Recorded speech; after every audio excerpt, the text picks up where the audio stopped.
أعوذ بالله من الشيطان الرجيم بسم الله الرحمن الرحيم সুনানে নাসাই তৃতীয় খণ্ড হাদিস নম্বর 2601 মাহমুদ ইবনে গায়লান রাদিয়াল্লাহু তাআলা আনহু সামুরা ইবনে জুনদুব রাদিয়াল্লাহু তাআলা আনহু থেকে বর্ণিত। তিনি বলেন যে রাসূলুল্লাহ সাল্লাল্লাহু আলাইহি ওয়াসাল্লাম বলেছেন, ভিক্ষা চাওয়া এমন একটি ক্ষত যা দ্বারা মানুষ তার চেহারাকে ক্ষত বিক্ষত করে দেয়। তবে হ্যাঁ, কোনো মানুষ শাসনকর্তার নিকটে সাহায্য চাইতে পারে অথবা অত্যাবশ্যকীয় বস্তু চাইতে পারে। হাদিস নম্বর 2602 আব্দুল জব্বার ইবনে আলা রাদিয়াল্লাহু তাআলা আনহু হাকিম ইবনে হিজাম রাদিয়াল্লাহু তাআলা আনহু থেকে বর্ণিত। তিনি বলেন যে আমি একবার রাসূলুল্লাহ সাল্লাল্লাহু আলাইহি ওয়াসাল্লাম এর কাছে কিছু সাহায্য চাইলে তিনি আমাকে সাহায্য করলেন। এরপর তার কাছে আবারও সাহায্য চাইলে তিনি আবার আমাকে সাহায্য করলেন। এরপর আমি তার কাছে সাহায্য চাইলে তিনি আমাকে পুনরায় সাহায্য করলেন। রাসূলুল্লাহ সাল্লাল্লাহু আলাইহি ওয়াসাল্লাম এরপর বললেন, হে হাকিম, এ সমস্ত ধন সম্পদ সুদৃশ্য সুস্বাদু বটে, তবে যে ব্যক্তি এগুলো মনের পবিত্রতার সঙ্গে লোভাতুর না হয়ে গ্রহণ করে তার জন্য তাতে বরকত দেয়া হয়। আর যে ব্যক্তি লোভাতুর অন্তরে গ্রহণ করে তার জন্য তাতে কোনো বরকত দেয়া হয় না। সে ওই ব্যক্তির ন্যায় যে আহার করে কিন্তু পরিতৃপ্ত হয় না, আর উপরের হাত নিচের হাত দাতা গ্রহীতার চেয়ে উত্তম। হাদিস নম্বর 2603 আহমদ ইবনে সুলাইমান রাদিয়াল্লাহু তাআলা আনহু হাকিম ইবনে হিজাম রাদিয়াল্লাহু তাআলা আনহু থেকে বর্ণিত। তিনি বলেন যে আমি একবার রাসূলুল্লাহ সাল্লাল্লাহু আলাইহি ওয়াসাল্লাম এর কাছে কিছু সাহায্য চাইলে তিনি আমাকে দান করলেন। তার কাছে আবারও কিছু দান সাহায্য চাইলে তিনি আমাকে কিছু দান সাহায্য করলেন। পুনরায় সাহায্য চাইলে আমাকে দান করলেন। এরপর রাসূলুল্লাহ সাল্লাল্লাহু আলাইহি ওয়াসাল্লাম বললেন, হে হাকিম, এই সমস্ত ধন সম্পদ সুদৃশ্য ও সুস্বাদু উত্তম এবং উৎকৃষ্ট।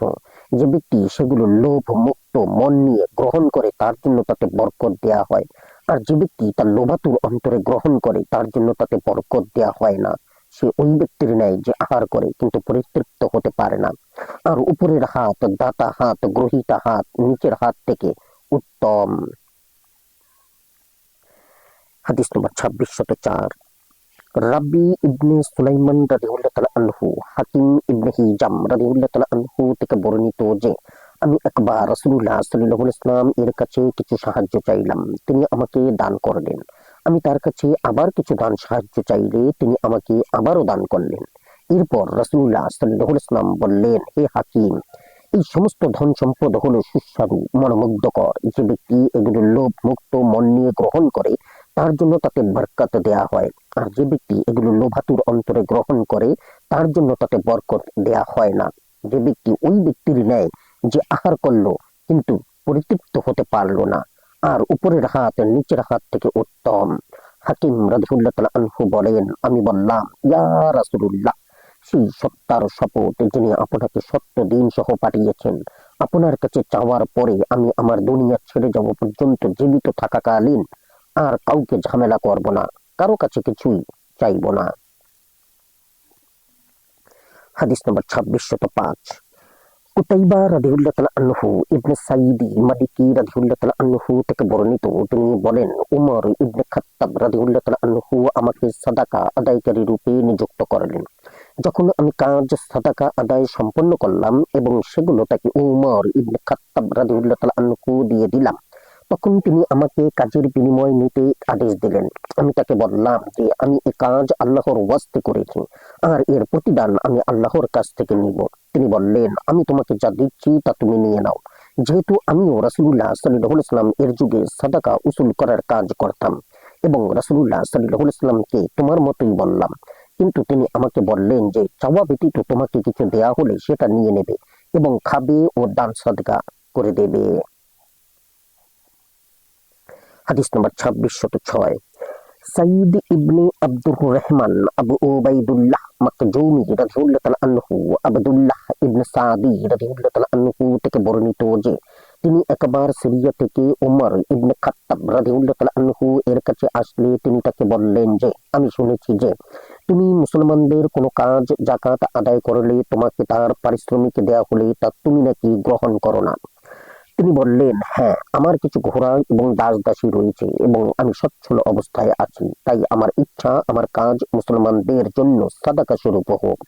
উমর রাদিয়াল্লাহু তাআলা আনহু তাকে বললেন, তুমি যা ইচ্ছা করেছো আমিও তাই ইচ্ছা করেছিলাম, কিন্তু নবী সাল্লাল্লাহু আলাইহি ওয়াসাল্লাম আমাকে সম্পদে বিনিময় দিতেন। আমি তাকে বললাম, যে ব্যক্তি আমার থেকেও বেশি অভাবী আপনি এই মাল তাকে দিন।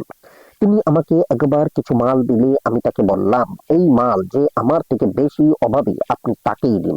তিনি বললেন, তোমার চাওয়া এবং লালসা ব্যতীত যে মাল মহান মহিয়ান আল্লাহ তোমাকে দেন তা গ্রহণ করে নেবে এবং ইচ্ছা করলে তা তোমার কাছে রেখে দেবে, নয়তো সাদাকা করে দেবে। আর যা তেমন লোভবিহীন নয় তার প্রতি তোমার মনকে ধাবিত করবে না। হাদিস নম্বর 2607। কাসির ইবনে উবাইদা রাদিয়াল্লাহু তাআলা আনহু আব্দুল্লাহ ইবনে সাদি রাদিয়াল্লাহু তাআলা আনহু অবহিত করেছেন যে তিনি একবার উমর রাদিয়াল্লাহু তাআলা আনহু এর খিলাফতকালে তার কাছে গেলেন। উমর রাদিয়াল্লাহু তাআলা আনহু তাকে বললেন যে আমাকে বলা হয়েছে যে তুমি নাকি মুসলমানদের কাজে নিয়োজিত হয়েছো এবং তোমাকে তোমার কাজের পারিশ্রমিক দেওয়া হলে তুমি তা গ্রহণ করো না। আমি বললাম, হ্যাঁ। তখন উমর রাদিয়াল্লাহু তাআলা আনহু বললেন, এটা তোমার উদ্দেশ্য কি? আমি বললাম যে আমার কিছু ঘোড়া এবং দাস দাসী রয়েছে আর আমি সচ্ছল অবস্থায় আছি, তাই আমি চাচ্ছিলাম যে আমার কাজ মুসলমানদের জন্য সাদাকা স্বরূপ হোক। উমর রাদিয়াল্লাহু তাআলা আনহু তাকে বললেন যে তুমি এরূপ করো না, কেননা তুমি যেরকম চাচ্ছ আমিও সেরকম চাইতাম। রাসূলুল্লাহ সাল্লাল্লাহু আলাইহি ওয়াসাল্লাম আমাকে দান পারিশ্রমিক দিলে আমি বলতাম যে আপনি তা আমার থেকে বেশি অভাবীকে দিয়ে দিন। তখন রাসূলুল্লাহ সাল্লাল্লাহু আলাইহি ওয়াসাল্লাম বলতেন যে তুমি এগুলো নিয়ে নাও, ইচ্ছা করলে নিজের কাজে লাগাও, নতুবা তা সাদাকা করে দাও। তোমার চাওয়া এবং লালসা ব্যতীত যে মাল তোমার হস্তগত হয় তা তুমি নিয়ে নাও। কোনো মাল এভাবে তোমার হস্তগত না হলে তার প্রতি তোমার মনকে ধাবিত করবে না। হাদিস নম্বর 2608।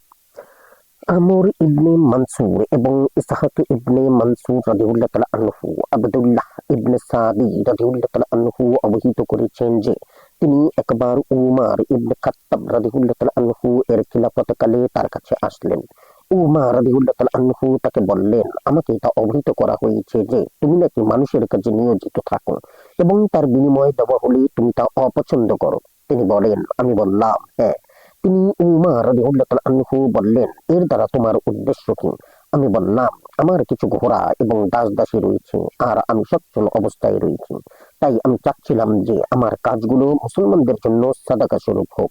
উমর রাদিয়াল্লাহু তাআলা আনহু তাকে বললেন, তুমি এরূপ করবে না। তুমি যেরকম ইচ্ছা করছো আমিও সেরকমই ইচ্ছা করতাম, কিন্তু নবী সাল্লাল্লাহু আলাইহি ওয়াসাল্লাম আমাকে বিনিময় দিতেন আর আমি বলতাম যে আপনি এটা আমার চেয়েও বেশি অভাবীকে দিয়ে দিন। তিনি আমাকে একবার কিছু মাল দিলে আমি তাকে বললাম যে আপনি তা আমার চেয়েও বেশি অভাবীকে দিয়ে দিন। তখন নবী সাল্লাল্লাহু আলাইহি ওয়াসাল্লাম বললেন, তুমি এটা নিয়ে নাও, ইচ্ছা করলে নিজের কাজে লাগাও, নতুবা সাদাকা করে দাও। আর যে মাল তোমার চাওয়া এবং লালসা ব্যতীত তোমার কাছে আসে তুমি তা নিয়ে নেবে, অন্যথা নিজেকে তার পেছনে ধাবিত করবে না। হাদিস নম্বর 2609। আমর ইবনে মানসুর রাদিয়াল্লাহু তাআলা আনহু আব্দুল্লাহ ইবনে উমর রাদিয়াল্লাহু তাআলা আনহু থেকে বর্ণিত, তিনি বলেন যে আমি উমর রাদিয়াল্লাহু তাআলা আনহুকে বলতে শুনেছি রাসূলুল্লাহ সাল্লাল্লাহু আলাইহি ওয়াসাল্লাম আমাকে দান বিনিময় দিতেন আর আমি বলতাম আপনি তা আমার চেয়েও বেশি অভাবীদেরকে দিয়ে দিন। এরপর একবার তিনি আমাকে কিছু দান বিনিময় দিলে আমি তাকে বললাম আপনি এটা আমার চেয়েও কোনো অভাবী ব্যক্তিকে দিয়ে দিন। তিনি বললেন, তুমি এটা নাও, ইচ্ছা করলে নিজের কাজে ব্যয় করো, নতুবা সাদাকা করে দাও। আর তোমার চাওয়া এবং লালসা ব্যতীত এই মাল হতে কিছু যদি তোমার কাছে আসে তাহলে তুমি তা নিয়ে নেবে, অন্যথা তুমি নিজেকে তার পেছনে ধাবিত করবে না। হাদিস নম্বর 2610।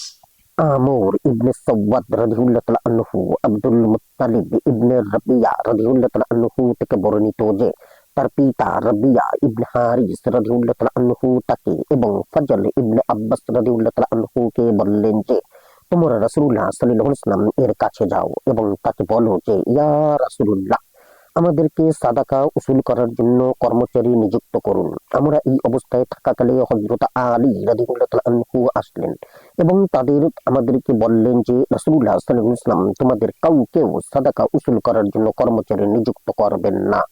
আব্দুল মুত্তালিব রাদিয়াল্লাহু তাআলা আনহু বলেন, তখন আমি এবং ফজল রাদিয়াল্লাহু তাআলা আনহু চলে আসলাম এবং রাসূলুল্লাহ সাল্লাল্লাহু আলাইহি ওয়াসাল্লাম এর কাছে পৌঁছলে এবং নিবেদন করলে তিনি আমাদেরকে বললেন যে সাদাকা লোকজনের ধন সম্পত্তির ময়লা, তাই তা মুহাম্মদ সাল্লাল্লাহু আলাইহি ওয়াসাল্লাম এবং তার বংশধরদের জন্য হালাল নয়।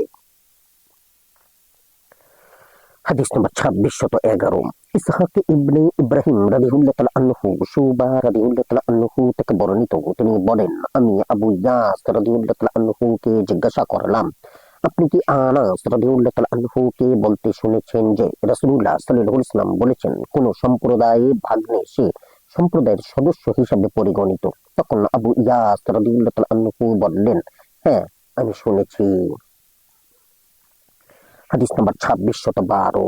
ইসহাক ইবনে ইব্রাহিম রাদিয়াল্লাহু তাআলা আনহু আনাস ইবনে মালিক রাদিয়াল্লাহু তাআলা আনহু সূত্রে নবী সাল্লাল্লাহু আলাইহি ওয়াসাল্লাম থেকে বর্ণিত, তিনি বলেছেন যে কোন সম্প্রদায়ের ভাগ্নে সে সম্প্রদায়ের সদস্য হিসাবে পরিগণিত হবে।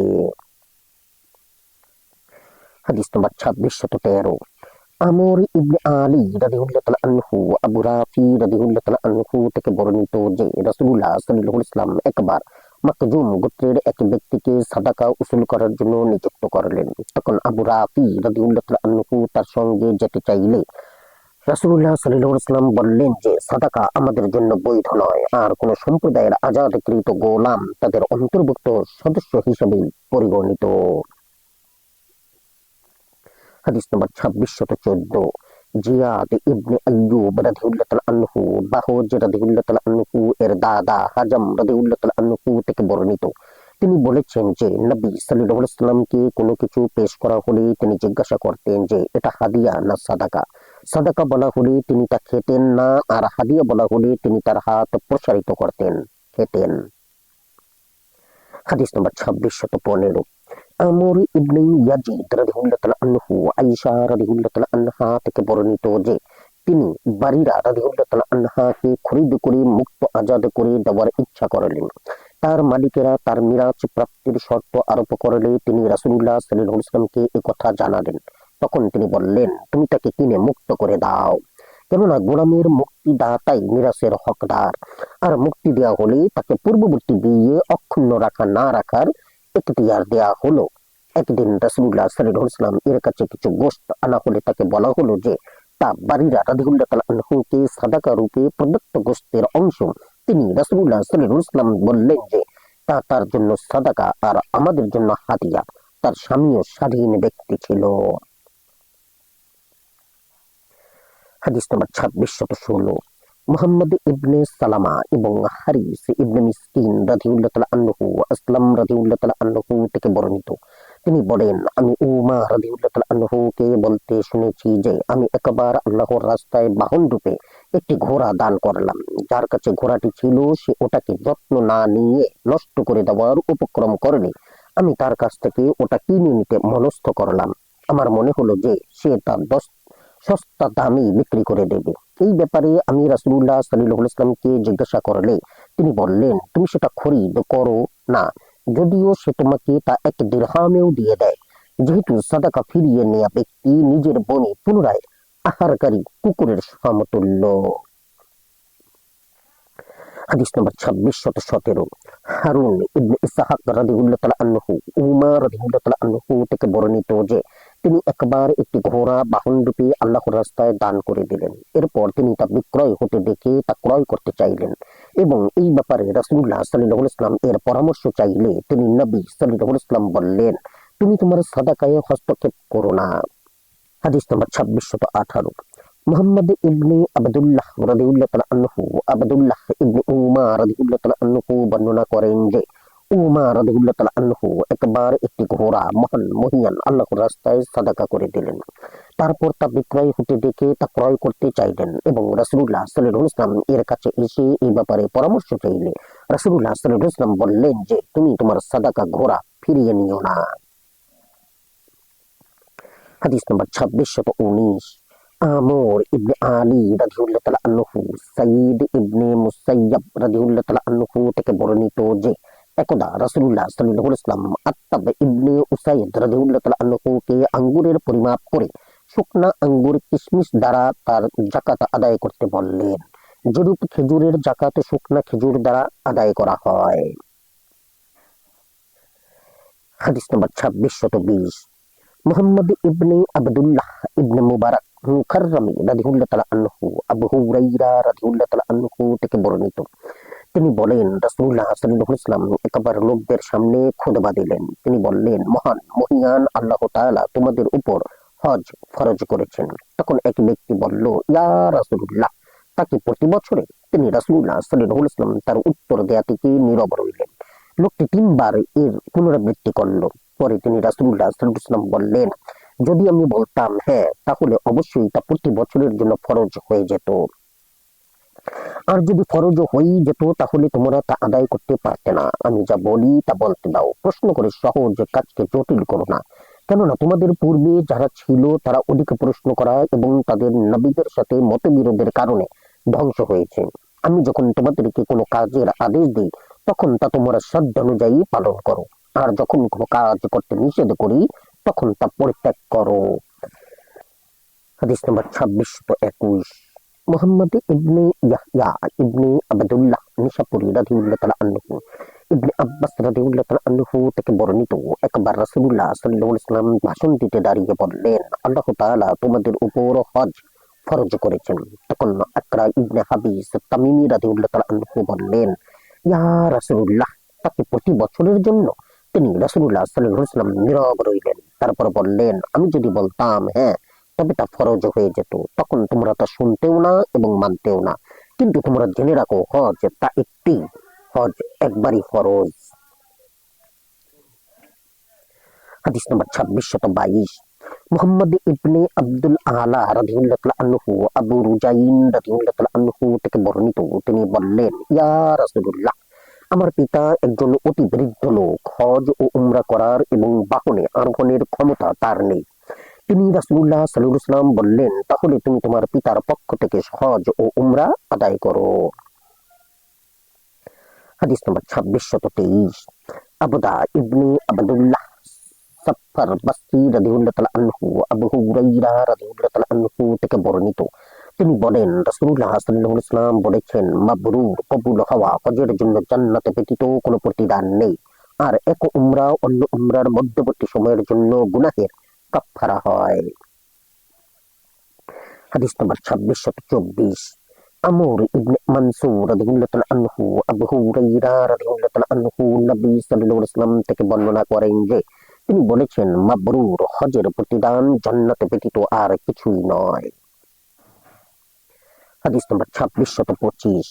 মুহাম্মদ ইবনে রাফি রাদিয়াল্লাহু তাআলা আনহু আবু হুরায়রা রাদিয়াল্লাহু তাআলা আনহু থেকে বর্ণিত, তিনি বলেন, এক ব্যক্তি রাসূলুল্লাহ সাল্লাল্লাহু আলাইহি ওয়াসাল্লামকে জিজ্ঞাসা করলেন। সে বলল, ইয়া রাসূলুল্লাহ, কোন আমল সর্বোত্তম? তিনি বললেন, আল্লাহর প্রতি ঈমান আনা।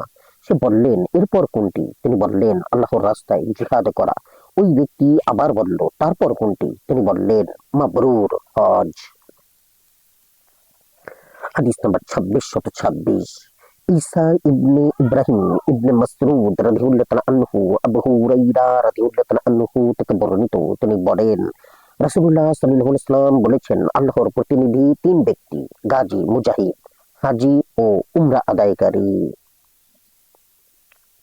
হাদিস নম্বর 2627। মুহাম্মদ ইবনে আবদুল্লাহ ইবনে আব্দুল হাকাম রাদিয়াল্লাহু তাআলা আনহু আবু হুরায়রা রাদিয়াল্লাহু তাআলা আনহু থেকে বর্ণিত, রাসূলুল্লাহ সাল্লাল্লাহু আলাইহি ওয়াসাল্লাম বলেছেন, বৃদ্ধ, অল্প বয়স্ক, দুর্বল এবং নারীদের জিহাদ হলো হজ ও উমরা। হাদিস নম্বর 2628।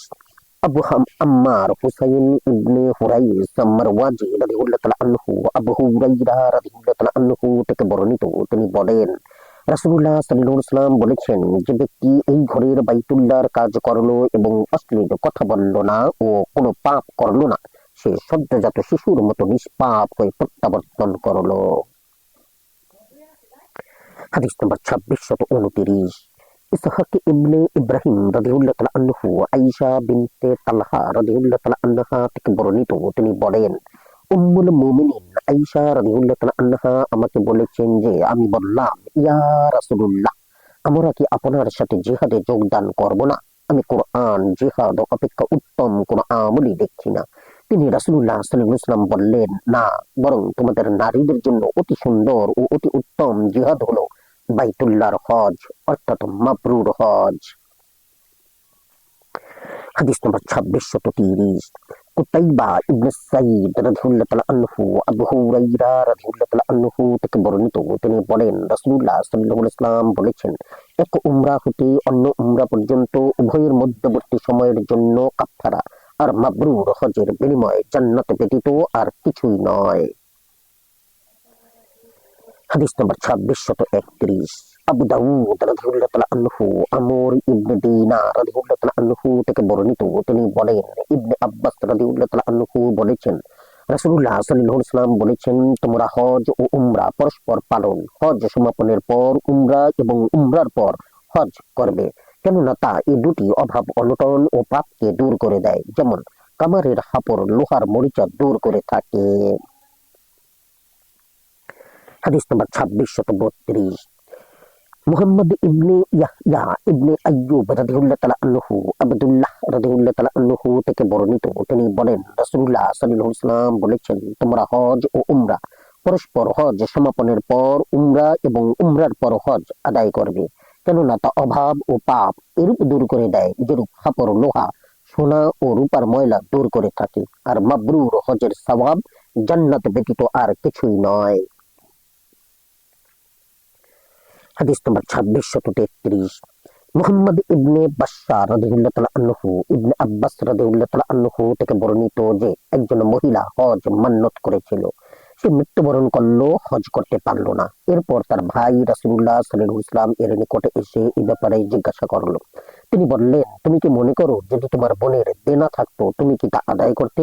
সে বলল, হ্যাঁ। রাসূলুল্লাহ সাল্লাল্লাহু আলাইহি ওয়াসাল্লাম বললেন, তাহলে আল্লাহর হকও আদায় করো, কেননা তা আদায় করার অধিক উপযোগী। হাদিস নম্বর 2634, ইমরান ইবনে মুসা রাদিয়াল্লাহু তাআলা আনহু মুসা ইবনে সালামা হুজালি রাদিয়াল্লাহু তাআলা আনহু থেকে বর্ণিত, ইবনে আব্বাস রাদিয়াল্লাহু তাআলা আনহু বলেন যে সিনান ইবনে সালামা জুহানি রাদিয়াল্লাহু তাআলা আনহু এর স্ত্রী তাকে বললেন যেন তিনি রাসূলুল্লাহ সাল্লাল্লাহু আলাইহি ওয়াসাল্লামকে জিজ্ঞাসা করেন যে তার মা হজ না করেই ইন্তেকাল করেছেন, তার মায়ের পক্ষ থেকে সে হজ করলে তা যথেষ্ট হবে কি? তিনি বললেন, হ্যাঁ, যদি তার মায়ের কোনো দেনা থাকতো আর তার পক্ষ হতে সে আদায় করতো তাহলে কি তার মায়ের পক্ষ থেকে আদায় হতো না? অতএব সে যেন তার মায়ের পক্ষ থেকে হজ আদায় করে। হাদিস নম্বর 2635, উসমান ইবনে আবদুল্লাহ রাদিয়াল্লাহু তাআলা আনহু ইবনে আব্বাস রাদিয়াল্লাহু তাআলা আনহু থেকে বর্ণিত, তিনি বলেন এক মহিলা রাসূলুল্লাহ সাল্লাল্লাহু আলাইহি ওয়াসাল্লামকে তার পিতা সম্পর্কে প্রশ্ন করলো যে তিনি হজ না করে ইন্তেকাল করেছেন। রাসূলুল্লাহ সাল্লাল্লাহু আলাইহি ওয়াসাল্লাম বললেন, তুমি তোমার পিতার পক্ষ হতে হজ আদায় করো। হাদিস নম্বর 2636, কুতাইবা রাদিয়াল্লাহু তাআলা আনহু ইবনে আব্বাস রাদিয়াল্লাহু তাআলা আনহু থেকে বর্ণিত যে খাসআম গোত্রের একজন মহিলা মুজদালিফায় 10 জিলহজ সকালে রাসূলুল্লাহ সাল্লাল্লাহু আলাইহি ওয়াসাল্লামকে জিজ্ঞাসা করলো। সে বলে, ইয়া রাসূলুল্লাহ, আমার পিতার অতি বৃদ্ধাবস্থায় তার উপর হজ ফরজ হয়েছে, কিন্তু তিনি বাহনের উপর স্থির থাকতে পারেন না, এমত অবস্থায় আমি কি তার পক্ষ থেকে হজ করব? তিনি বললেন, হ্যাঁ। হাদিস নম্বর 2637, সাইদ ইবনে আব্দুর রহমান আবু ওবাইদুল্লাহ মাকজুমি রাদিয়াল্লাহু তাআলা আনহু ইবনে আব্বাস রাদিয়াল্লাহু তাআলা আনহু থেকে অনুরূপ হাদিস বর্ণনা করেছেন। হাদিস নম্বর 2638, ইসহাক ইবনে ইব্রাহিম রাদিয়াল্লাহু তাআলা আনহু আবু রাজিন উকাইলি রাদিয়াল্লাহু তাআলা আনহু থেকে বর্ণিত, তিনি বললেন, ইয়া রাসূলুল্লাহ, আমার পিতা একজন অতি বৃদ্ধ ব্যক্তি, হজ ও উমরা করার এবং বাহনে আরোহণের মতো ক্ষমতা নেই। রাসূলুল্লাহ সাল্লাল্লাহু আলাইহি ওয়াসাল্লাম বললেন, তুমি তোমার পিতার পক্ষ হতে হজ এবং উমরা আদায় করো। হাদিস নম্বর 2639, ইসহাক ইবনে ইব্রাহিম রাদিয়াল্লাহু তাআলা আনহু আব্দুল্লাহ ইবনে জুবাইর রাদিয়াল্লাহু তাআলা আনহু থেকে বর্ণিত, তিনি বলেন খাসআম গোত্রের এক ব্যক্তি রাসূলুল্লাহ সাল্লাল্লাহু আলাইহি ওয়াসাল্লাম এর নিকটে এসে বললেন, আমার পিতা একজন বয়োবৃদ্ধ ব্যক্তি, তিনি বাহনের উপর আরোহণে অসমর্থ, অথচ তার উপর হজ ফরজ হয়েছে, তার পক্ষ হতে আমি হজ আদায় করলে তিনি দায়মুক্ত হবে কি? রাসূলুল্লাহ সাল্লাল্লাহু আলাইহি ওয়াসাল্লাম বললেন, তুমি কি তার বড় ছেলে? সে বলল, হ্যাঁ। রাসূলুল্লাহ সাল্লাল্লাহু আলাইহি ওয়াসাল্লাম বললেন, তুমি বলো যদি তার উপর ঋণ থাকতো তাহলে তুমি কি তা পরিশোধ করতে? সে বলল, হ্যাঁ। রাসূলুল্লাহ সাল্লাল্লাহু আলাইহি ওয়াসাল্লাম বললেন, তবে তুমি তার পক্ষ হতে হজ আদায় করো। হাদিস নম্বর 2640। আবু আসিম খুশাইশ ইবনে আসরাম নাসাই রাদিয়াল্লাহু তাআলা আনহু ইবনে আব্বাস রাদিয়াল্লাহু তাআলা আনহু থেকে বর্ণিত, তিনি বলেন, এক ব্যক্তি বললেন, ইয়া রাসূলুল্লাহ, আমার পিতা ইন্তেকাল করেছেন অথচ তিনি হজ করেননি, আমি কি তার পক্ষ হতে হজ করব? তিনি বললেন, তুমি বলো, যদি তার উপর ঋণ থাকতো তাহলে তুমি কি তা আদায় করে দিতে? সে বলল, হ্যাঁ। তিনি বললেন, আল্লাহর হক আদায় করা অধিক যুক্তিযুক্ত। হাদিস নম্বর 2641। মুজাহিদ ইবনে মুসা রাদিয়াল্লাহু তাআলা আনহু আব্দুল্লাহ ইবনে আব্বাস রাদিয়াল্লাহু তাআলা আনহু থেকে বর্ণিত, এক ব্যক্তি রাসূলুল্লাহ সাল্লাল্লাহু আলাইহি ওয়াসাল্লামকে জিজ্ঞাসা করলেন, আমার পিতার উপর হজ ফরজ হয়েছে অথচ তিনি একজন অতি বৃদ্ধ লোক, তিনি বাহনের উপর স্থির থাকতে পারেন না, যদি তাকে বাহনের সঙ্গে বেঁধে দেই তবে ভয় হয় যে তার মৃত্যু ঘটবে, এমত অবস্থায় আমি কি তার পক্ষ হতে হজ করব? রাসূলুল্লাহ সাল্লাল্লাহু আলাইহি ওয়াসাল্লাম বললেন, দেখো, যদি তার উপর ঋণ থাকতো তবে তুমি তা আদায় করলে তার পক্ষ হতে কি তা আদায় হতো? সে বলল, হ্যাঁ। তিনি রাসূলুল্লাহ সাল্লাল্লাহু আলাইহি ওয়াসাল্লাম বললেন, অতএব তোমার পিতার পক্ষ হতে হজ আদায় করো। হাদিস নম্বর 2642।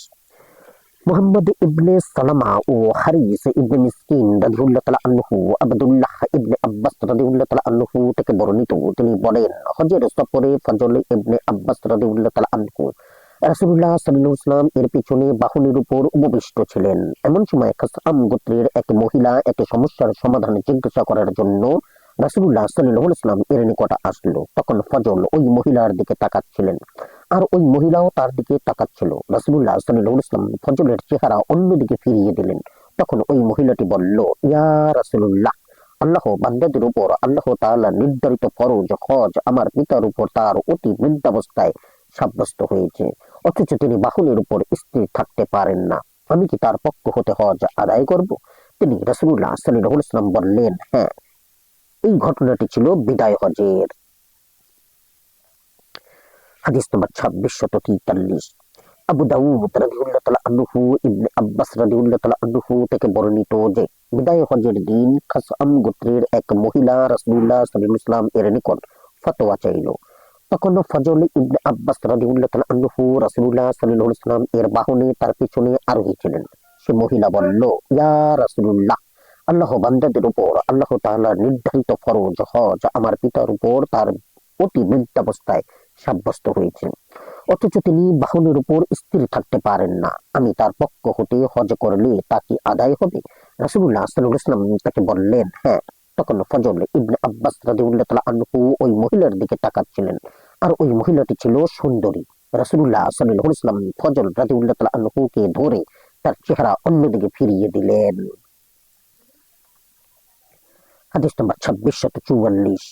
আহমদ ইবনে সুলাইমান রাদিয়াল্লাহু তাআলা আনহু ফজল ইবনে আব্বাস রাদিয়াল্লাহু তাআলা আনহু থেকে বর্ণিত, তিনি বাহনের উপর রাসূলুল্লাহ সাল্লাল্লাহু আলাইহি ওয়াসাল্লাম এর পেছনে উপবিষ্ট ছিলেন। এমন সময় এক ব্যক্তি তার নিকটে এসে বললেন, ইয়া রাসূলুল্লাহ, আমার মাতা অতি বৃদ্ধা, তাকে বাহনের উপর উঠালে তিনি স্থির থাকতে পারেন না, আর তাকে বেঁধে বাহনে বসিয়ে দিলে আশঙ্কা হচ্ছে আমি হয়তো তাকে খুন করেই ফেলবো।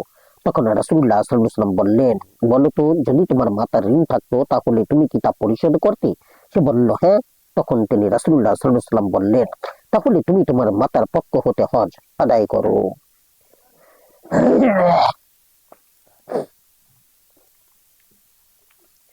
হাদিস নম্বর 2645। ইয়াকুব ইবনে ইব্রাহিম দাওরাকি রাদিয়াল্লাহু তাআলা আনহু ইবনে জুবাইর রাদিয়াল্লাহু তাআলা আনহু থেকে বর্ণিত, নবী সাল্লাল্লাহু আলাইহি ওয়াসাল্লাম এক ব্যক্তিকে বললেন, তুমি তোমার পিতার বড় ছেলে, অতএব তুমি তোমার পিতার পক্ষ হতে হজ আদায় করো। হাদিস নম্বর 2646।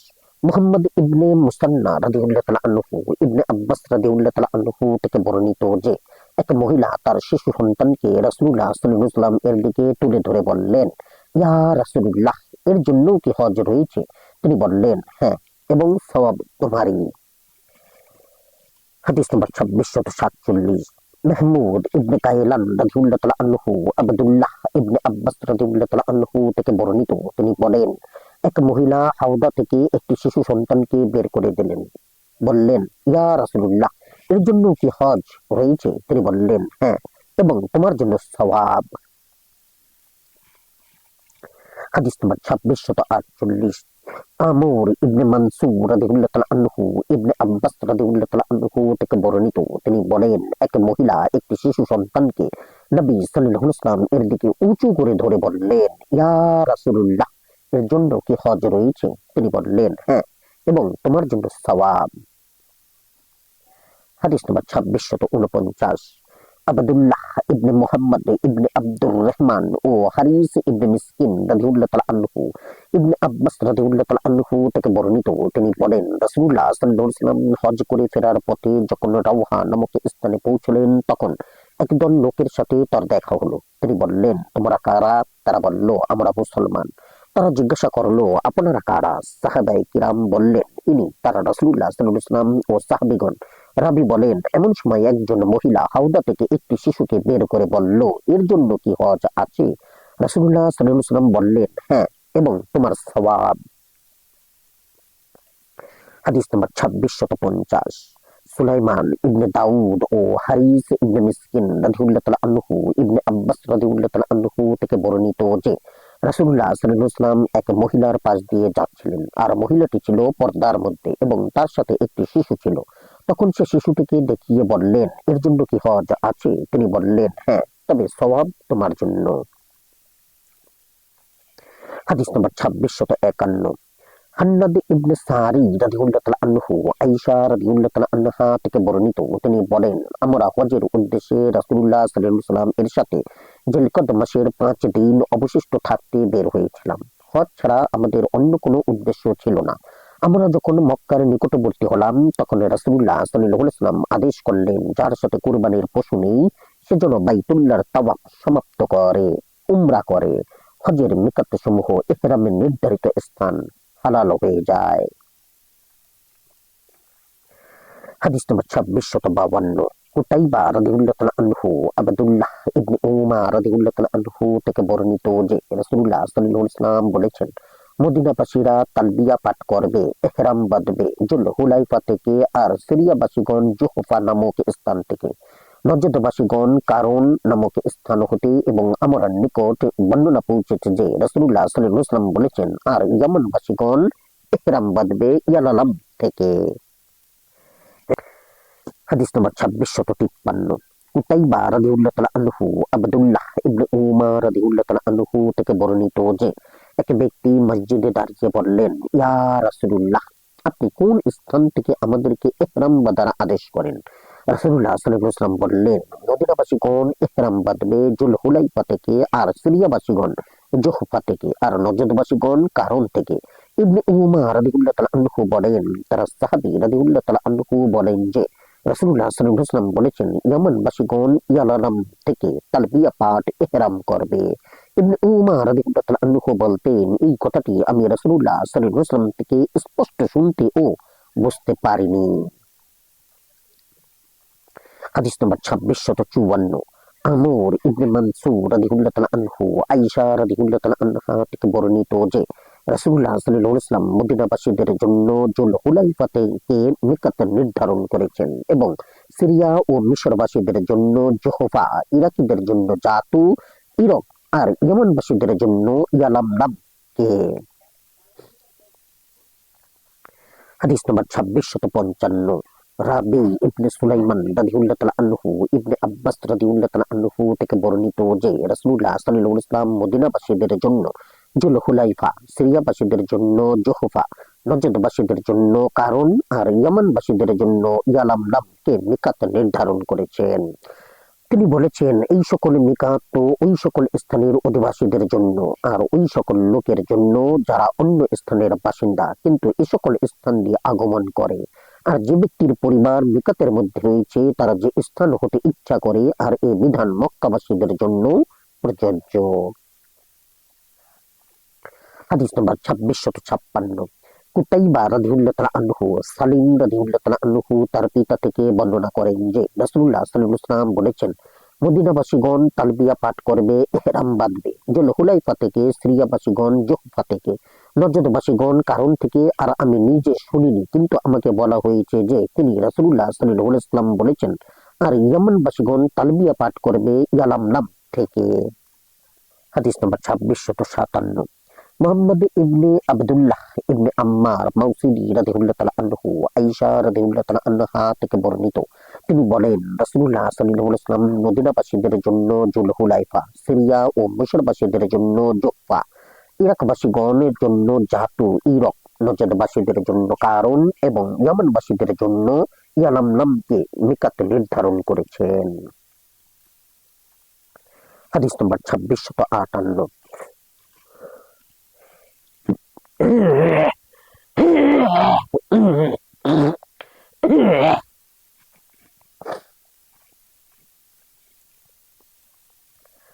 হাদিস নম্বর 2658। ইয়াকুব ইবনে ইব্রাহিম দাওরাতি রাদিয়াল্লাহু তাআলা আনহু ইবনে আব্বাস রাদিয়াল্লাহু তাআলা আনহু থেকে বর্ণিত, তিনি বলেন রাসূলুল্লাহ সাল্লাল্লাহু আলাইহি ওয়াসাল্লাম মদিনাবাসীদের জন্য জুলহুলাইফা, সিরিয়াবাসীদের জন্য জুহফা, নজদবাসীদের জন্য কারণ এবং ইয়ামানবাসীদের জন্য ইয়ালামলামকে মিকাত নির্ধারণ করেছেন।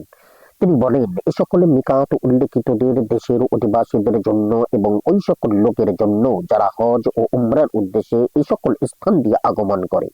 আর এছাড়া যার এর ভেতরে রয়েছে তারা যে স্থান হতে আরম্ভ করে, এমনকি মক্কাবাসীদের জন্য ইহা অর্থাৎ মক্কা। হাদিস নম্বর 2659। কুতাইবা রাদিয়াল্লাহু তাআলা আনহু ইবনে আব্বাস রাদিয়াল্লাহু তাআলা আনহু থেকে বর্ণিত যে নবী সাল্লাল্লাহু আলাইহি ওয়াসাল্লাম মদিনাবাসীদের জন্য জুলহুলাইফা, সিরিয়াবাসীদের জন্য জুহফা, ইয়ামানবাসীদের জন্য ইয়ালামলাম, নজদবাসীদের জন্য কারণকে মিকাত নির্ধারণ করেছেন। এই সকল স্থান ওই সকল লোকদের জন্য এবং ওই লোকদের জন্য যারা এই সকল স্থান দিয়ে হজ ও উমরার উদ্দেশ্যে আগমন করবে। ওই সকল স্থানের অধিবাসী ব্যতীত ভেতরে যারা হজ ও উমরার ইচ্ছা করে তারা নিজ নিজ পরিবার বাসস্থান থেকে ইহরাম বাঁধবে, এমনকি মক্কাবাসীরাও তালবিয়া পাঠ করবে সেখান মক্কা থেকে। হাদিস নম্বর 2660। ঈসা ইবনে ইব্রাহিম মাসরুদ রাদিয়াল্লাহু তাআলা আনহু ইবনে সিহাব রাদিয়াল্লাহু তাআলা আনহু থেকে বর্ণিত, তিনি বলেন আব্দুল্লাহ ইবনে উমরের পুত্র উবাইদুল্লাহ আমাকে বলেছেন যে তার পিতা বলেছেন রাসূলুল্লাহ সাল্লাল্লাহু আলাইহি ওয়াসাল্লাম জুলহুলাইফার বাইদা নামক স্থানে রাত যাপন এবং সেখানকার মসজিদে সালাত আদায় করেন। হাদিস নম্বর 2661। আবদা ইবনে আব্দুল্লাহ রাদিয়াল্লাহু তাআলা আনহু আব্দুল্লাহ ইবনে উমার রাদিয়াল্লাহু তাআলা আনহু রাসূলুল্লাহ সাল্লাল্লাহু আলাইহি ওয়াসাল্লাম থেকে বর্ণনা করেন যে তিনি তখন জুলহুলাইফার রাত যাপনের স্থানে ছিলেন। সে সময় তার নিকট ওহী আসলো এবং তাকে বলা হলো আপনি বরকতপূর্ণ প্রশস্ত উপত্যকায় আছেন। হাদিস নম্বর 2662। মুহাম্মদ ইবনে সালামা ও হারিস ইবনে মিসকিন রাদিয়াল্লাহু তাআলা আনহু ইবনে উমার রাদিয়াল্লাহু তাআলা আনহু থেকে বর্ণিত যে রাসূলুল্লাহ সাল্লাল্লাহু আলাইহি ওয়াসাল্লাম জুলহুলাইফার ময়দানে প্রশস্ত উপত্যকায় উঠ বসালেন এবং সেখানে সালাত আদায় করলেন। হাদিস নম্বর 2663। ইসহাক ইবনে ইব্রাহিম রাদিয়াল্লাহু তাআলা আনহু আনাস ইবনে মালিক রাদিয়াল্লাহু তাআলা আনহু থেকে বর্ণিত যে রাসূলুল্লাহ সাল্লাল্লাহু আলাইহি ওয়াসাল্লাম বাইদা নামক স্থানে জোহরের সালাত আদায় করলেন, এরপর বাহনে সওয়ার হয়ে বাইদার পাহাড়ে আরোহণ করলেন এবং হজ ও উমরার ইহরাম বাঁধলেন। হাদিস নম্বর 2664। মুহাম্মদ ইবনে সালামা ও হারিস ইবনে মিসকিন রাদিয়াল্লাহু তাআলা আনহু আসমা বিনতে উমাইস রাদিয়াল্লাহু তাআলা আনহু বর্ণনা করেন, তিনি মুহাম্মদ ইবনে আবু বকর সিদ্দিককে বায়দায় প্রসব করেন। আবু বকর রাদিয়াল্লাহু তাআলা আনহু রাসূলুল্লাহ সাল্লাল্লাহু আলাইহি ওয়াসাল্লামকে এই সংবাদ জানালে তিনি বললেন তাকে বলো যেন সে গোসল করে এরপর ইহরাম বাঁধে। হাদিস নম্বর 2665। আহমদ ইবনে ফাজালা ইবনে ইব্রাহিম নাসাই রাদিয়াল্লাহু তাআলা আনহু আবু বকর রাদিয়াল্লাহু তাআলা আনহু থেকে বর্ণিত যে তিনি বিদায় হজে রাসূলুল্লাহ সাল্লাল্লাহু আলাইহি ওয়াসাল্লাম এর সাথে হজের উদ্দেশ্যে বের হলেন। তখন তার সাথে তার স্ত্রী আসমা রাদিয়াল্লাহু তাআলা আনহা বিনতে উমাইস খাসআমিয়াও ছিলেন। যখন তারা জুলহুলাইফায় ছিলেন তখন আসমা রাদিয়াল্লাহু তাআলা আনহা মুহাম্মদ ইবনে আবু বকর রাদিয়াল্লাহু তাআলা আনহুকে প্রসব করেন। আবু বকর রাদিয়াল্লাহু তাআলা আনহু নবী সাল্লাল্লাহু আলাইহি ওয়াসাল্লাম এর নিকট এই সংবাদ দিলে রাসূলুল্লাহ সাল্লাল্লাহু আলাইহি ওয়াসাল্লাম তাকে আবু বকরকে আদেশ করলেন যে তিনি যেন তাকে আসমাকে গোসল করে হজের ইহরাম বাঁধতে আদেশ করেন। এরপর অন্যান্য লোক হজের আমল রূপে যা করে সেও তা করবে, কিন্তু সে বাইতুল্লাহর তাওয়াফ করবে না। হাদিস নম্বর 2666। কুতাইবা ইবনে সাঈদ রাদিয়াল্লাহু তাআলা আনহু আব্দুল্লাহ ইবনে আব্বাস এবং মিসওয়ার ইবনে মাকরামা রাদিয়াল্লাহু তাআলা আনহু থেকে বর্ণিত যে তারা আবওয়া নামক স্থানে বিতর্কে লিপ্ত হয়েছিলেন। ইবনে আব্বাস বললেন, মুহরিম ব্যক্তি তার মাথা ধুবে, আর মিসওয়ার বললেন সে মাথা ধুবে না। এরপর আবদুল্লাহ ইবনে আব্বাস রাদিয়াল্লাহু তাআলা আনহু আমাকে আবু আইয়ুব আনসারী রাদিয়াল্লাহু তাআলা আনহু এর নিকট পাঠালেন যেন আমি তাকে এই ব্যাপারে জিজ্ঞাসা করি। আমি তাকে পেলাম, তিনি কূপের পাশে পানি তোলার দুটি কাঠের মধ্যস্থলে গোসল করছিলেন, আর তিনি ছিলেন একটি কাপড়ের পর্দার আড়ালে। আমি তাকে সালাম দিয়ে বললাম, কিরূপে রাসূলুল্লাহ সাল্লাল্লাহু আলাইহি ওয়াসাল্লাম ইহরাম অবস্থায় মাথা ধৌত করতেন তা আপনার নিকটে জিজ্ঞাসা করার জন্য আবদুল্লাহ ইবনে আব্বাস রাদিয়াল্লাহু তাআলা আনহু আমাকে আপনার নিকটে পাঠিয়েছেন। আমার কথা শুনে আবু আইয়ুব আনসারী রাদিয়াল্লাহু তাআলা আনহু কাপড়ের উপর হাত রেখে তা সরিয়ে দিলেন। তাতে তার মাথা দৃশ্যমান হলো। পরে তিনি একজন লোককে তার মাথায় পানি ঢালতে বললেন। তারপর দু হাত দ্বারা তিনি মাথা ঝাড়া দিলেন এবং দুই হাত একবার সামনের দিকে এবং একবার পেছনের দিকে নিলেন। তারপর তিনি বললেন, এইভাবে আমি রাসূলুল্লাহ সাল্লাল্লাহু আলাইহি ওয়াসাল্লামকে গোসল করতে দেখেছি। হাদিস নম্বর 2667। মুহাম্মদ ইবনে সালামা ও হারিস ইবনে মিসকিন রাদিয়াল্লাহু তাআলা আনহু ইবনে উমার রাদিয়াল্লাহু তাআলা আনহু থেকে বর্ণিত, তিনি বলেন, রাসূলুল্লাহ সাল্লাল্লাহু আলাইহি ওয়াসাল্লাম মুহরিমকে জাফরান ও ওয়ারস দ্বারা রঞ্জিত কাপড় পরিধান করতে নিষেধ করেছেন। হাদিস নম্বর 2668।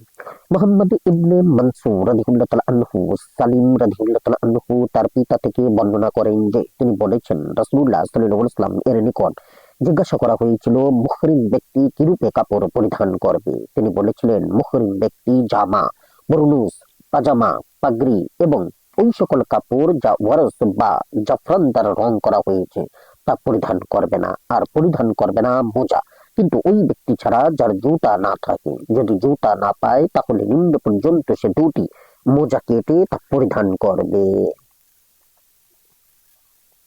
হাদিস নম্বর 2669।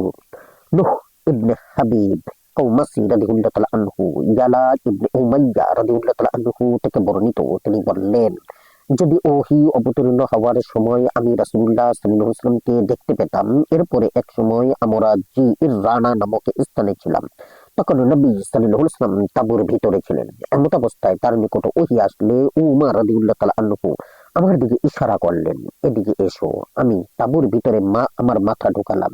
এমন সময় তার নিকট একজন লোক আগমন করলো। সে উমরার জন্য জুব্বা পরিহিত অবস্থায় ইহরাম বেঁধেছিল এবং সুগন্ধি ব্যবহার করেছিল। সে বলল, ইয়া রাসূলুল্লাহ, ওই ব্যক্তি সম্বন্ধে আপনি কি বলেন যে জুব্বা পরিহিত অবস্থায় ইহরাম বেঁধেছে? হঠাৎ নবী সাল্লাল্লাহু আলাইহি ওয়াসাল্লাম এর উপর ওহী অবতীর্ণ হতে লাগলো। এজন্য নাক ডাকতে শুরু করলেন। তারপর ওহী অবতীর্ণ হওয়ার অবস্থা কেটে গেলে তিনি বললেন, একটু পূর্বে যে ব্যক্তি আমাকে প্রশ্ন করেছিল সে কোথায়? সেই লোকটিকে আনা হলে তিনি বললেন, জুব্বা খুলে ফেলো আর সুগন্ধি ধুয়ে ফেলো, তারপর নতুন করে ইহরাম বাঁধো। আবু আব্দুর রহমান রাদিয়াল্লাহু তাআলা আনহু বলেন, নতুন করে ইহরাম বাঁধো। নূহ ইবনে হাবিব ব্যতীত অন্য কেউ এরূপ বলেছেন বলে আমি জানি না, আর এই বর্ণনাকে সুরক্ষিত যথার্থ বলেও মনে করি না। আল্লাহ সর্বজ্ঞ। হাদিস নম্বর 2670।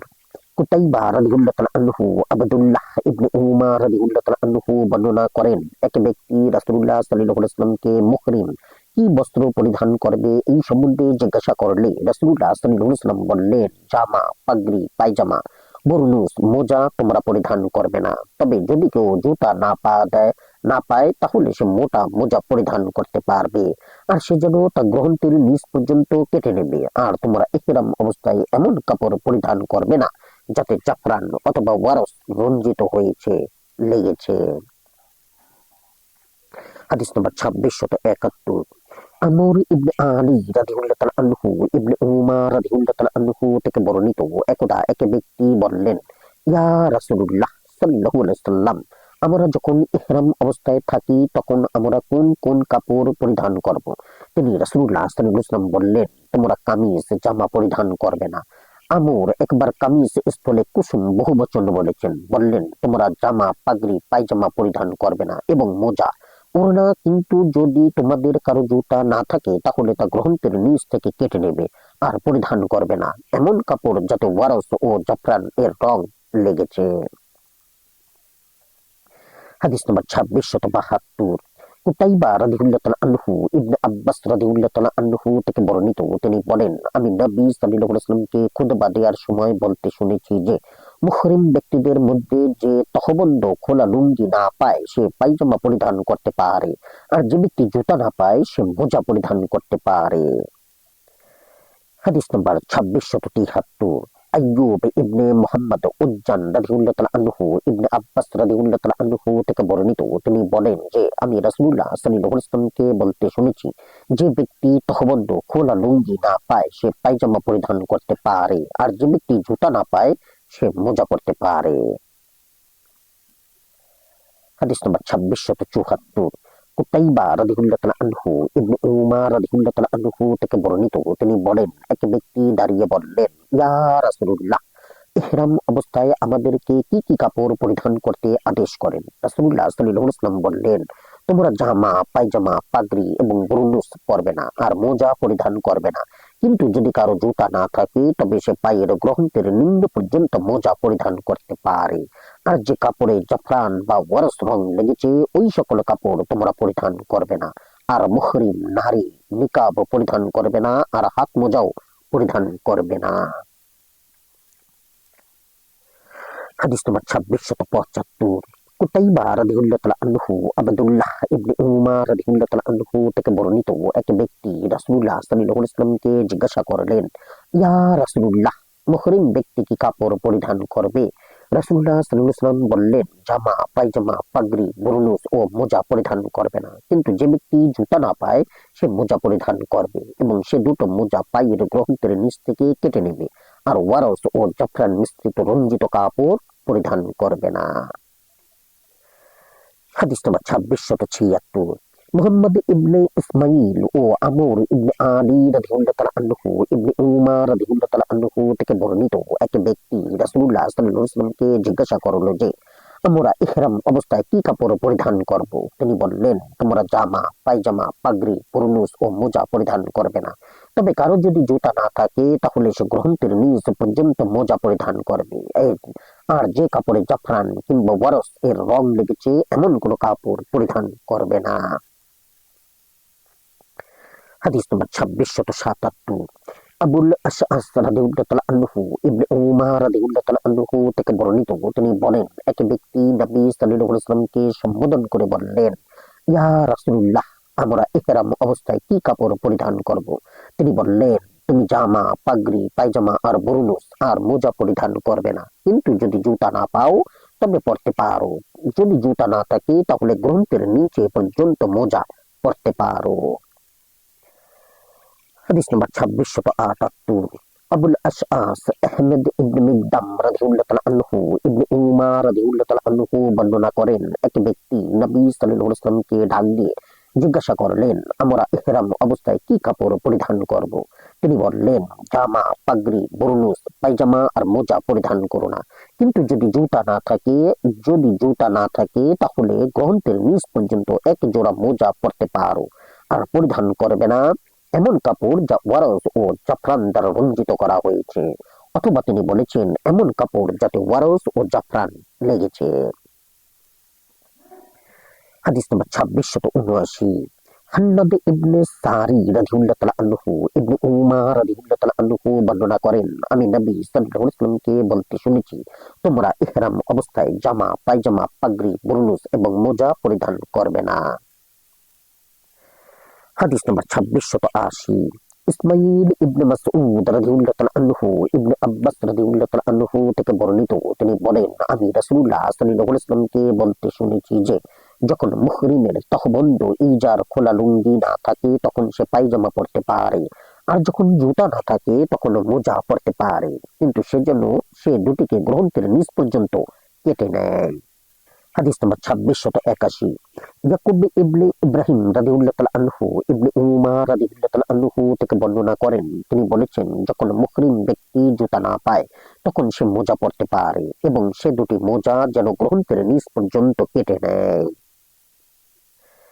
হাদিস নাম্বার 2682। সুওয়াদ ইবনে নাসর রাদিয়াল্লাহু তাআলা আনহু ইবনে উমার রাদিয়াল্লাহু তাআলা আনহু থেকে বর্ণিত, একদা এক ব্যক্তি দাঁড়িয়ে বললেন, ইয়া রাসূলুল্লাহ, ইহরাম অবস্থায় আপনি আমাদেরকে কি কাপড় পরিধান করতে আদেশ করেন? তখন রাসূলুল্লাহ সাল্লাল্লাহু আলাইহি ওয়াসাল্লাম বললেন, তোমরা জামা, পায়জামা, মোজা পরিধান করবে না। অবশ্য ওই ব্যক্তি যার জুতা নেই সে মোজা পরতে পারবে গ্রহণের নিচ পর্যন্ত। আর পরিধান করবে না এমন কাপড় যাতে জাফরান ও ওয়ারস লেগেছে। আর মুহরিম মহিলা নেকাব পরিধান করবে না, আর হাত মোজাও পরিধান করবে না। হাদিস নম্বর 2683। উবাইদুল্লাহ ইবনে সাইদ রাদিয়াল্লাহু তাআলা আনহু ইবনে উমার রাদিয়াল্লাহু তাআলা আনহু সূত্রে তার বোন হাফসা রাদিয়াল্লাহু তাআলা আনহা থেকে বর্ণিত। তিনি বলেন, আমি নবী সাল্লাল্লাহু আলাইহি ওয়াসাল্লামকে বললাম, কি ব্যাপার, লোকেরা ইহরাম ছেড়ে হালাল হয়ে গেছে অথচ আপনি উমরা ইহরাম থেকে হালাল হননি? তিনি বললেন, আমি আমার মাথায় তালবিদ আঠালো বস্তু ব্যবহার করেছি এবং আমার কোরবানির পশুর গলায় কালাদা বেঁধেছি। আমি হজ সম্পন্ন করে তা থেকে হালাল না হওয়া পর্যন্ত হালাল হব না। হাদিস নম্বর 2684। আহমেদ ইবনে আমর ইবনে সারহ এবং হারিস ইবনে মিসকিন রাদিয়াল্লাহু তাআলা আনহু সালিম রাদিয়াল্লাহু তাআলা আনহু তার পিতা থেকে বর্ণনা করেন। তিনি বলেন, আমি রাসূলুল্লাহ সাল্লাল্লাহু আলাইহি ওয়াসাল্লামকে দেখেছি তিনি মাথায় তালবিদ করা অবস্থায় তালবিয়া পাঠ করেছেন। হাদিস নম্বর 2685।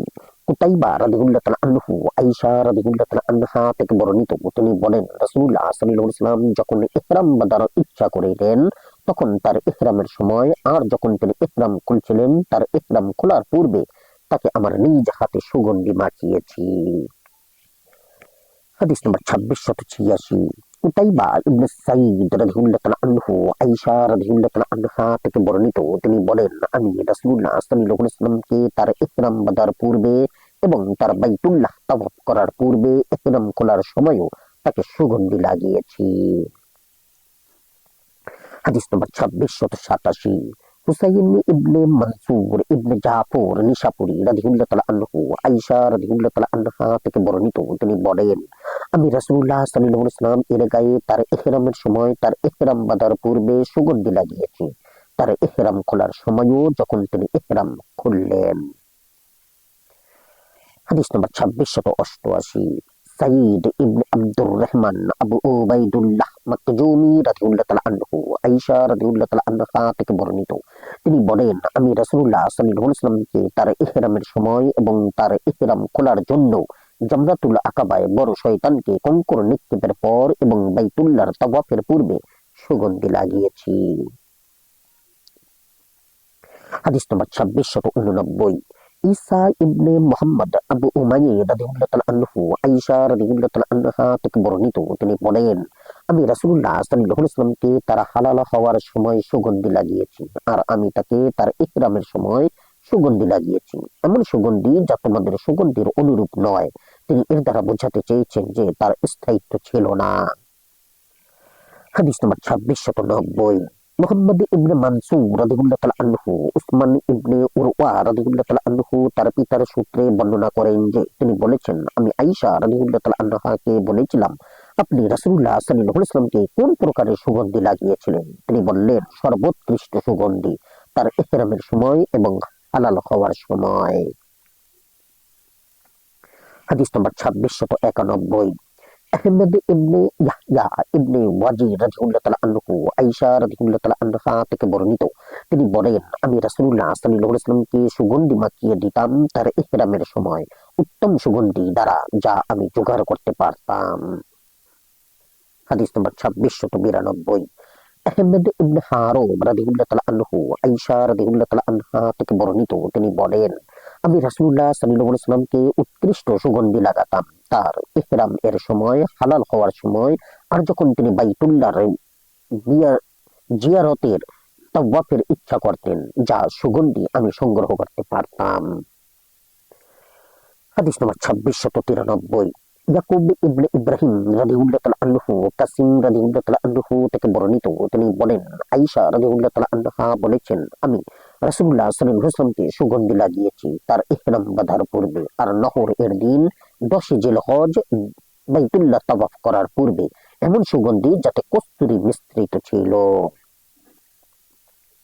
হাদিস নম্বর 2694। আহমেদ ইবনে নাসুর ও মুহাম্মদ ইবনে আবদুল্লাহ ইবনে মুবারক রাদিয়াল্লাহু তাআলা আনহু আয়েশা রাদিয়াল্লাহু তাআলা আনহা থেকে বর্ণিত, তিনি বলেছেন, যেন আমি এমনও দেখছি রাসূলুল্লাহ সাল্লাল্লাহু আলাইহি ওয়াসাল্লাম এর মাথার সুগন্ধের দীপ্তি যখন তিনি ছিলেন মুহরিম। আহমদ ইবনে নাসুর রাদিয়াল্লাহু তাআলা আনহু তার বর্ণনায় বলেন, রাসূলুল্লাহ সাল্লাল্লাহু আলাইহি ওয়াসাল্লাম এর মাথার সেটিতে কস্তুরীর দীপ্তি দেখতে পাচ্ছি। হাদিস নম্বর 2695। মাহমুদ ইবনে গায়লান রাদিয়াল্লাহু তাআলা আনহু আয়েশা রাদিয়াল্লাহু তাআলা আনহা থেকে বর্ণিত, তিনি বলেন, রাসূলুল্লাহ সাল্লাল্লাহু আলাইহি ওয়াসাল্লাম এর মাথার মধ্যস্থলে সেটিতে সুগন্ধের দীপ্তি ছিল, তখন তিনি মুহরিম ইহরাম অবস্থায় ছিলেন। হাদিস নম্বর 2696।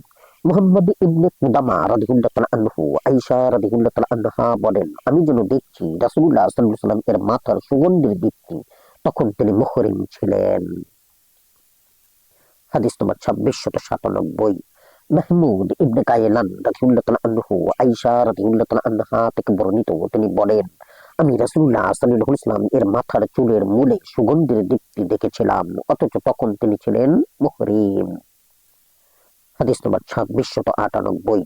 হুমায়দ ইবনে মাসআদা রাদিয়াল্লাহু তাআলা আনহু আয়েশা রাদিয়াল্লাহু তাআলা আনহা থেকে বর্ণিত, তিনি বলেন, আমি যেন দেখছি রাসূলুল্লাহ সাল্লাল্লাহু আলাইহি ওয়াসাল্লাম এর মাথার সেটিতে সুগন্ধের দীপ্তি, অথচ তখন তিনি মুহরিম ছিলেন। হাদিস নম্বর 2699। মিশর ইবনে খালিদ আসকারী রাদিয়াল্লাহু তাআলা আনহু আয়েশা রাদিয়াল্লাহু তাআলা আনহা বলেন, আমি রাসূলুল্লাহ সাল্লাল্লাহু আলাইহি ওয়াসাল্লাম এর মাথায় সুগন্ধের দীপ্তি দেখেছি তার ইহরাম অবস্থায়। হাদিস নম্বর 2700। হান্নাদ ইবনে সারি রাদিয়াল্লাহু তাআলা আনহু আয়েশা রাদিয়াল্লাহু তাআলা আনহা থেকে বর্ণিত, তিনি বলেন, আমি যখন রাসূলুল্লাহ সাল্লাল্লাহু আলাইহি ওয়াসাল্লাম এর মাথার সেটিতে সুগন্ধের দীপ্তি দেখছি, তখন তিনি ইহরামের তালবিয়া পাঠ করছিলেন। আমানতু বিল্লাহ। জাযাকুমুল্লাহ খাইরান। আসসালামু আলাইকুম।